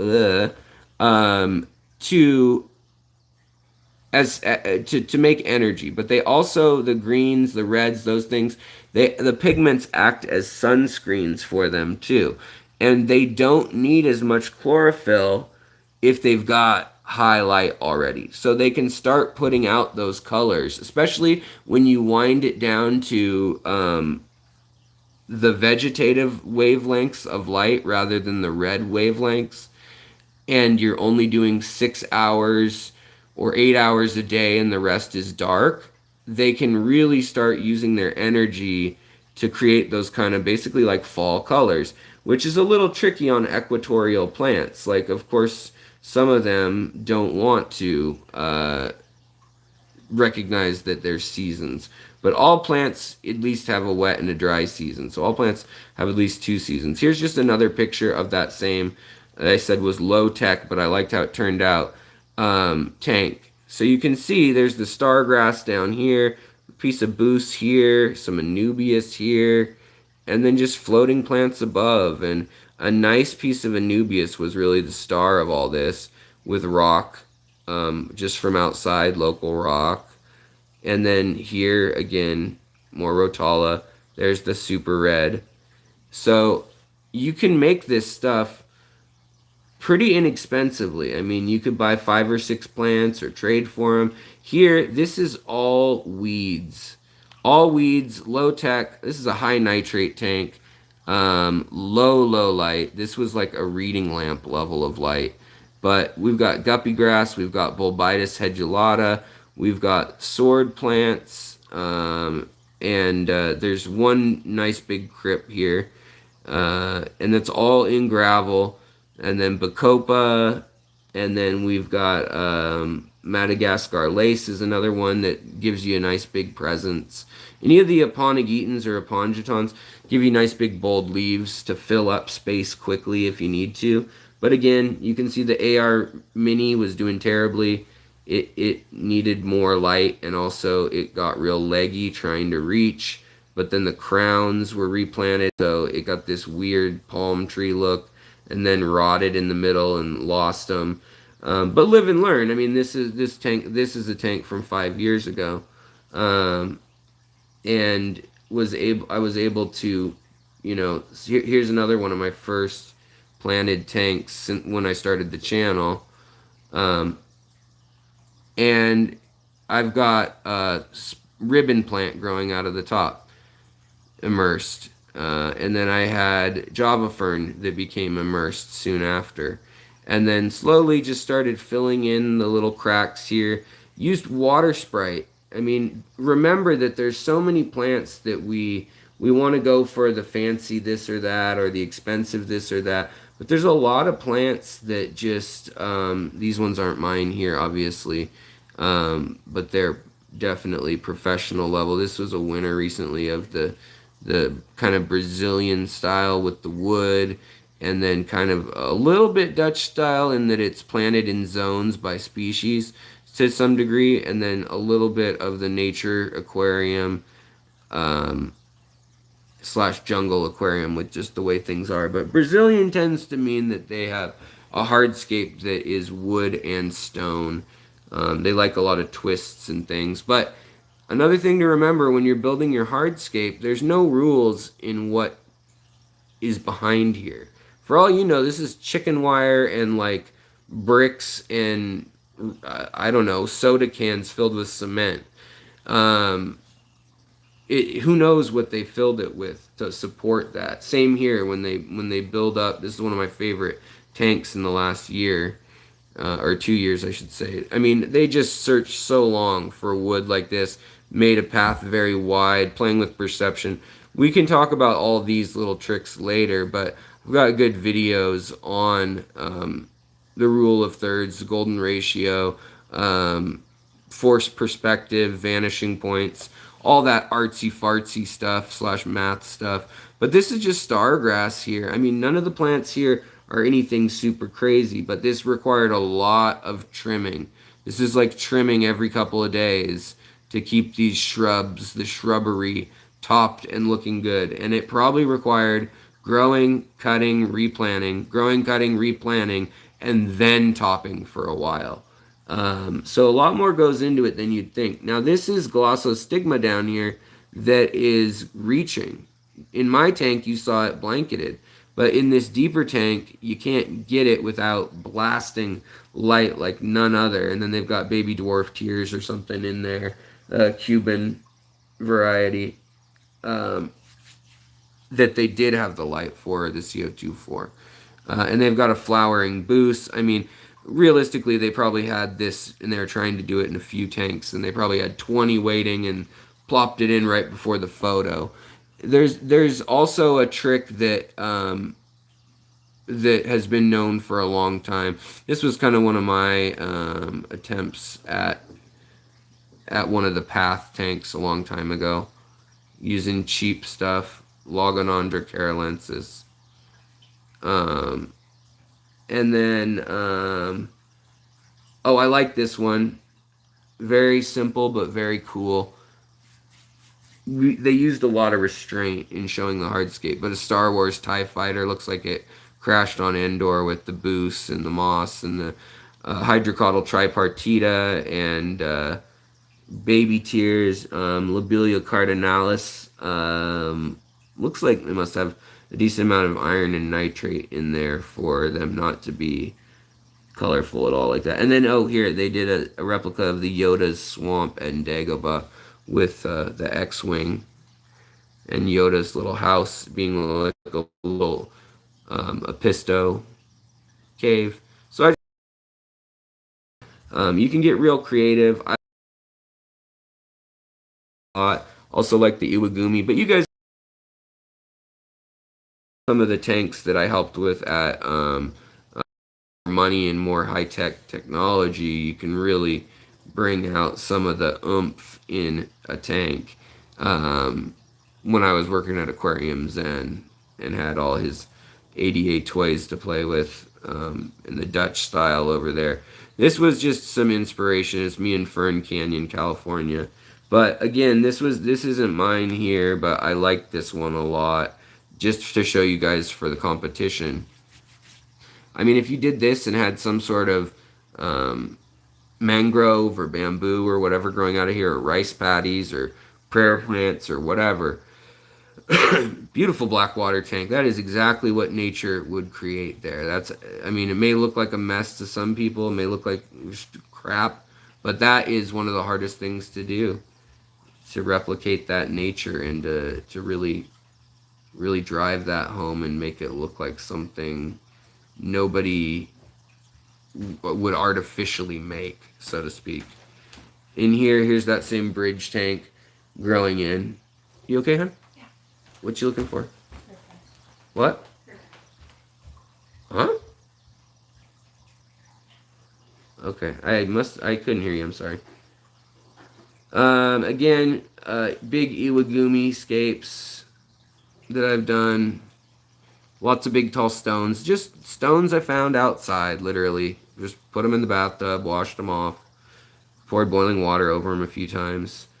And again, in this competition, I just wanted to show that all my Aquascapes, here's a bunch of baby sticky newborn angelfish with Sergio. Here's Sergio and Vanity with some eggs, well, a lot of eggs. So just showing that the fish can thrive. It can be a real fish tank in an aquascape. You don't need to have just like one freaking plant species and a stone and one fish species like some of the Iwagumis. You could do that. I mean, there's definitely a skill to that. But if you want to do a jungle tank like I do, that's fine. If you want to do a real minimalist tank, that's fine. But I recommend you guys hit up your local clubs, your local aquarium stores, or even just online, Aquatic Arts, wherever you want to look. I used to always recommend Han Aquatics, but also Jason, I believe. Jason, are you shipping plants at Redfish Bluefish? I think you are. Or Aquarium Co-op for the easier ones, for sure, like banana plants. They do not need... oh, yeah, banana plants need to be above the substrate, yes. They are a rhizome plant. They're actually an Are they an epiphytic plant, technically? It might be. I can't remember if they're technically one, but yeah. Alright. Okay, so I'm looking for any last thoughts or questions, and we're going to wrap this up. So I just kind of wanted to show you some of my stuff. We can look at professional level stuff another day, and then also we'll look at Let's see here. Nature or natural aquariums, Limnophilia hippodroids and aromatica seem to be the same species. Do you know if there's a difference? Yes. So Limnophilia aromatica is the original species. Then there was a species called Limnophilia hippodroites with a T, and now hippodroids with a D. It seems to be what it's being called. But what it was it was a morph of a cyclical cell growth. So just like you get twister, or sometimes it's called helix or spiral, not spiralis, but like spiral Ludwigia or the twister, like white Ludwigias and things like that. What it is it's so usually plants reach for light by growing one side more than the other, and that tilts the plant towards something. Well, when they do that, but they continuously do it no matter what the sun's doing, that's a defect, and it causes the same spiraling you'll see like peas growing up a beanstalk. And the Limnophilia hippodroites with a T did that. Then they were able to get another gene that flipped the leaves also. So I don't know if it was a maximization of that same gene or if it was just another manifestation of it and just, working on it, making it more and more strong. But what it did was it turned Limnophilia aromatica, which used to have a light purple, and then they had Limnophilia mini, Limnophilia large, or broadleaf, narrowleaf. And so you got purple on the underside, this metallic lavender kind of color, and then soft green mint color on the top. And it started to twist the plant, and then it twisted the leaves, and so soon you had purple facing up, and the whole plant would curve and do these kind of crazy shapes, and you can kind of train it into that. And so the hippodroids, as it got firmer and firmer and less gangly, they seem to be calling it that. I don't know if they had to cross it with some other limnophilia. There's like Limnophilia australis, and there's a lot of other limnophilias. So who knows what they did? But that is all I know about it. All right, yeah. Redfish Bluefish says shipping tissue, liquid tissue cultures now. So yeah, definitely you can check out redfishbluefish.shop. He's got stuff, especially hard to find stuff. Aquatic Arts got 15% off discount in the description. You can check that out. Check out your local fish stores, all that kind of stuff.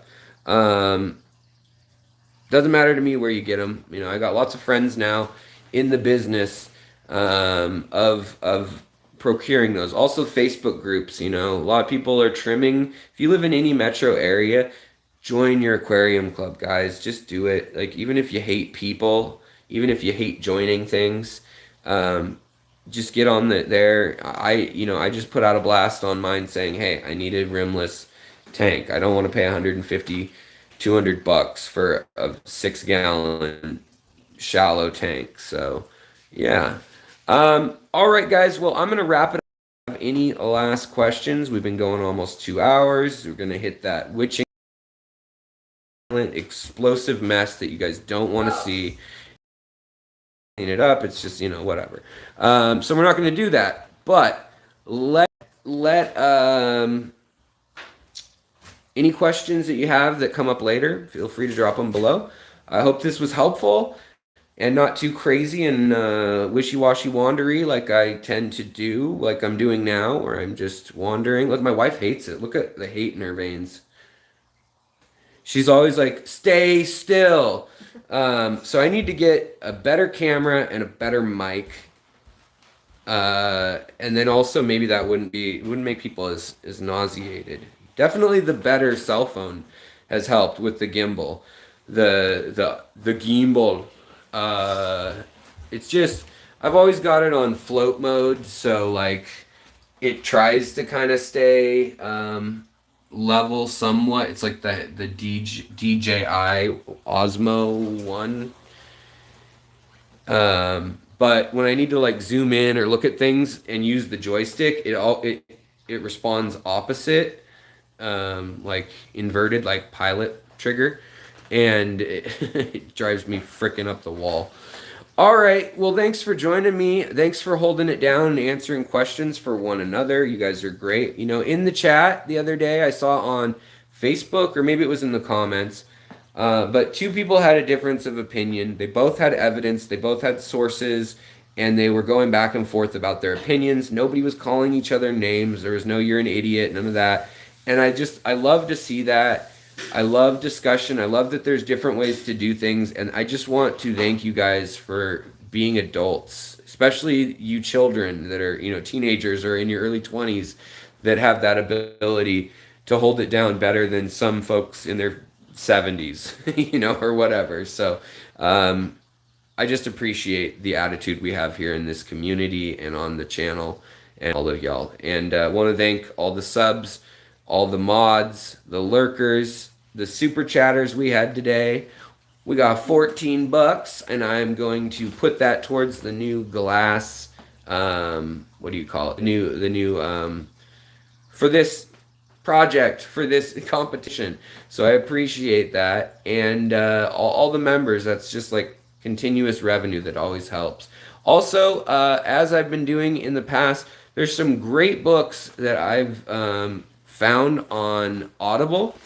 You can try Audible. This is the ads, so turn it off. If you hate ads, just leave now. I love you guys, and I'll see you next time.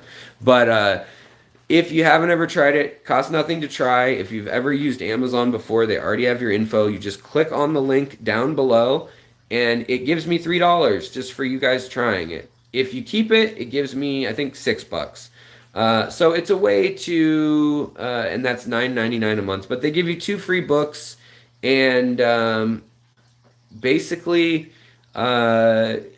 you get to keep them forever, the 2 free books. And then I like it just because it's, you know, when you do water stuff, it's just easy. Yeah, better Wi-Fi, that is something else I'd spend some money on too. And then as Chevy just mentioned, my merch, I've still been giving the merch money to charity. So that's another thing that I want your guys' opinion on. One video I did recently is going towards charity, and then I've got about $250 I want to put towards charity from the last 2 months.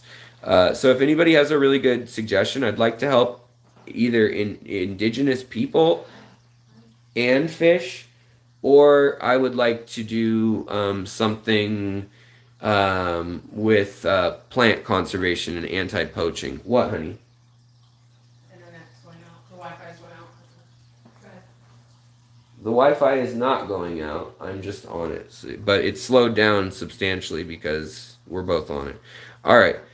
All right, guys, I've got to get out of here. But if you want to try Audible, try it. There's some great books on there. I can give you a bunch of recommendations too. And it's something I use, so that's why I suggest it. There's fish books, there's history books, and science books. You know, there's a link in the community tab today about anthocyanins, and it's great. Oh, wow, thank you for the super chat, David. I really appreciate it. $5 super chat coming in the 9th inning, 10th inning, 30th inning. Appreciate it so much, guys. Thank you. You guys keep me doing what I'm doing, keep me digging, and keep me talking. It's all your fault. All right, guys, have a wonderful night. Take care of your critters, your plants, the people around you, and of course, take care of yourself, or you can't do the other things. And for $1.99, you can join our magical secret scholar school of awesomeness and get sources, behind the scenes info. Honestly, I'm still answering most everyone's questions, but as the channel grows, it's getting harder. So I can't always promise that, but members, I will always prioritize. Sorry, money speaks. At $1.99 a month, money always speaks. That's a pretty low threshold for speaking.